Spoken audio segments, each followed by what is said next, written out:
Le jour se lève sur Chefchaouen. Le changement d'horaire d'1 heure se fait ressentir.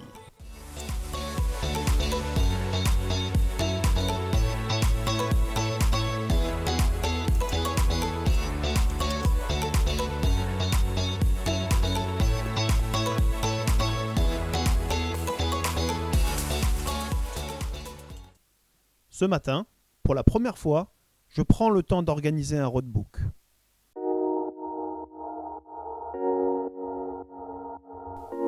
Je prendrai donc la direction de Fès.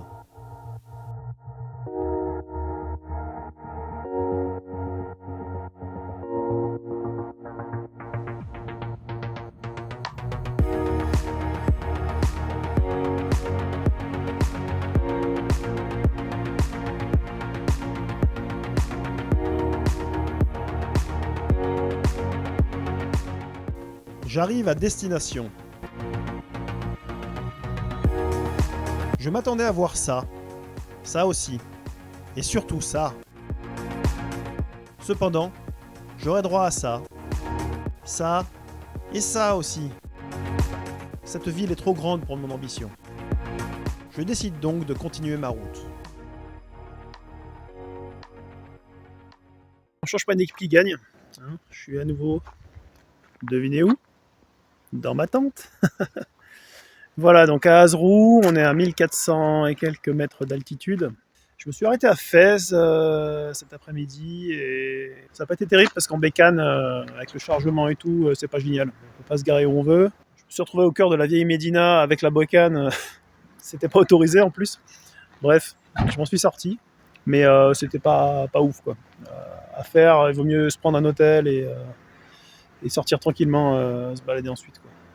Donc voilà, Fès, j'ai pas pu visiter. Donc j'ai continué ma route, je suis remonté un peu dans les hauteurs. C'est par Ifrane. Ifrane, c'est une station de ski qui est 20 km plus au nord. C'est rigolo, on se croirait en Autriche. Il y a des petits chalets, les rues bien vertes. Marrant quoi, on quitte le Maroc le temps de la traversée d'une ville. Donc demain je continue à descendre. En attendant ce soir, repos.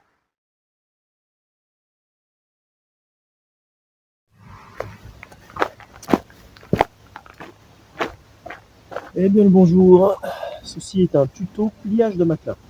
Alors, le matelas.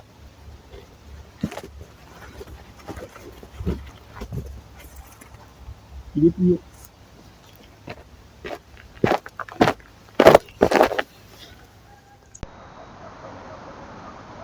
Voilà, ça remarche. Bon, je suis content, ça remarche. Parce que... figurez-vous qu'aujourd'hui, le vendredi 13, et ben voilà, il fallait bien qu'il y ait une couille le vendredi 13, la GoPro n'a pas marché. Voilà. Donc j'ai pas de vidéo, je suis dégoûté. J'avais fait plein de films sympas.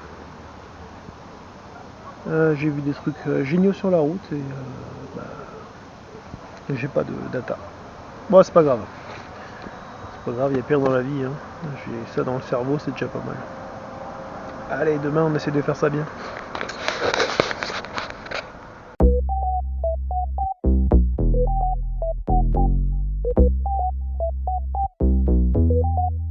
No way.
voilà au milieu de la réserve naturelle d'Ifrane.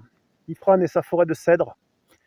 Voilà, donc un beau périple, une première sortie off-road intéressante. La particularité d'Ifrane et de sa forêt, c'est que on y croise des singes.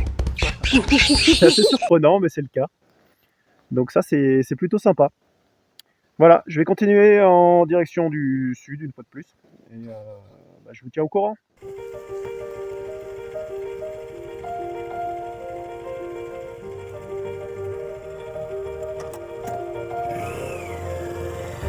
À l'issue de la forêt, je comprends que je suis à présent sur des portions de route que j'attendais.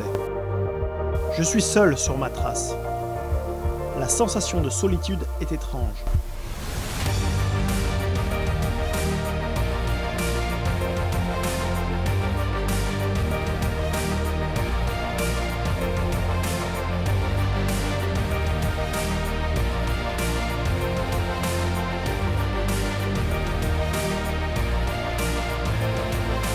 Sur près de 2 heures de route, je ne croiserai que des moutons, quelques bergers et surtout des chiens de berger, qui pour les plus jeunes ont une forte envie de goûter mes cuissots.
Mon périple m'entraîne à Khénifra, une ville qui ressemble au Los Angeles des débuts du XXe siècle.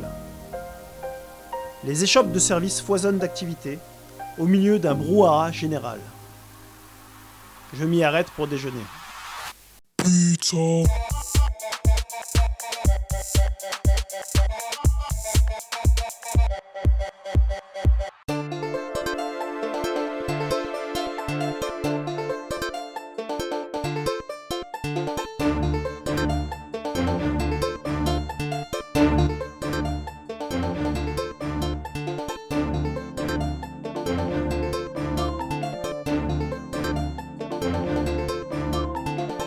J'arpente à présent le Moyen Atlas. Mon périple va m'emmener dans des recoins, des montagnes et des plaines dignes des plus hauts standards hollywoodiens.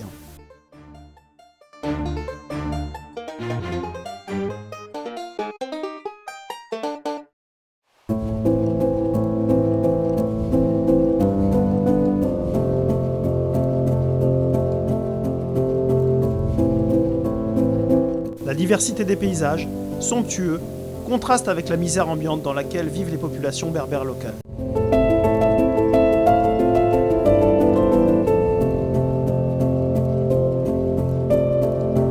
En continuant ma route vers les sommets, je vais de surprise en surprise.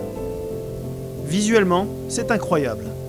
Je finirai par me retrouver à plus de 2400 mètres d'altitude. Émotion garantie. De plus, je suis seul, définitivement seul.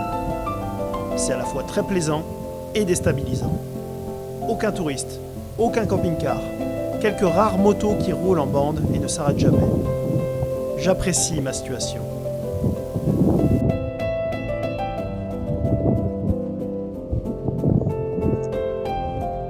Voilà, là les amis, il se passe un truc qui devient ingérable.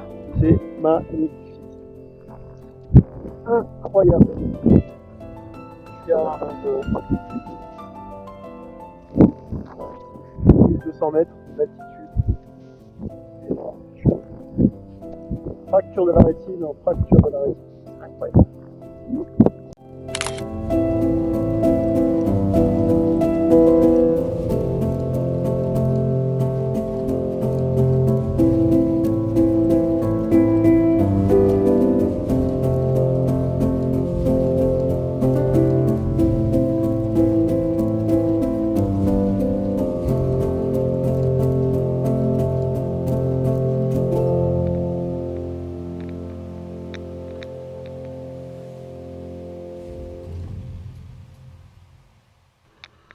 J'arrive enfin au lac Tislit. Je ne suis pas déçu. C'est superbe.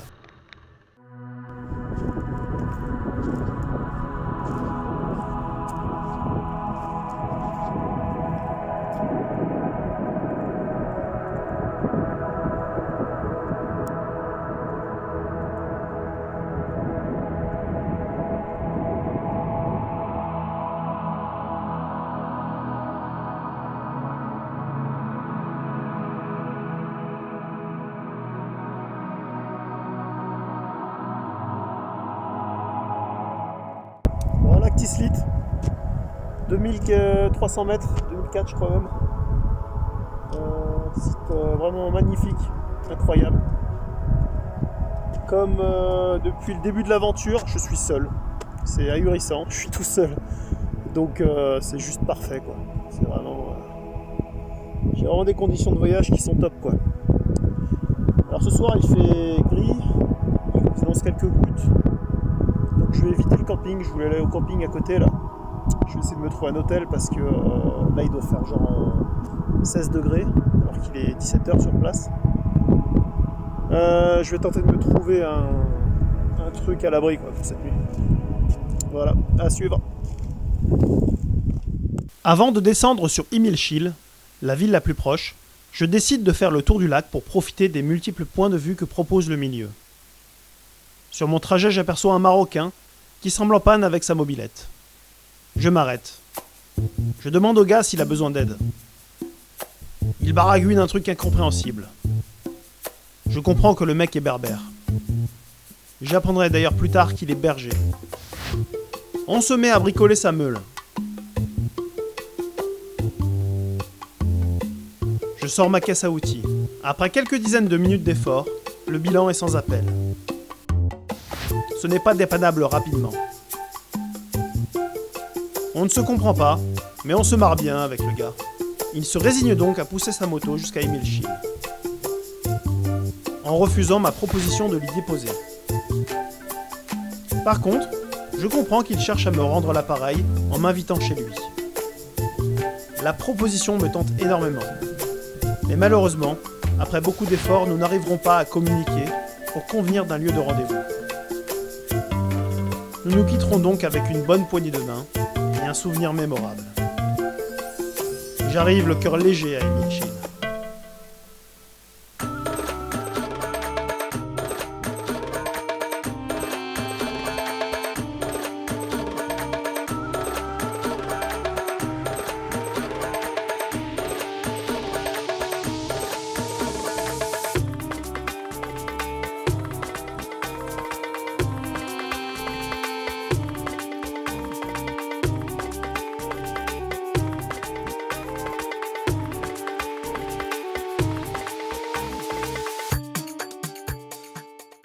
Soir, pas ah ouais, ça va pas être un bon matelas. Je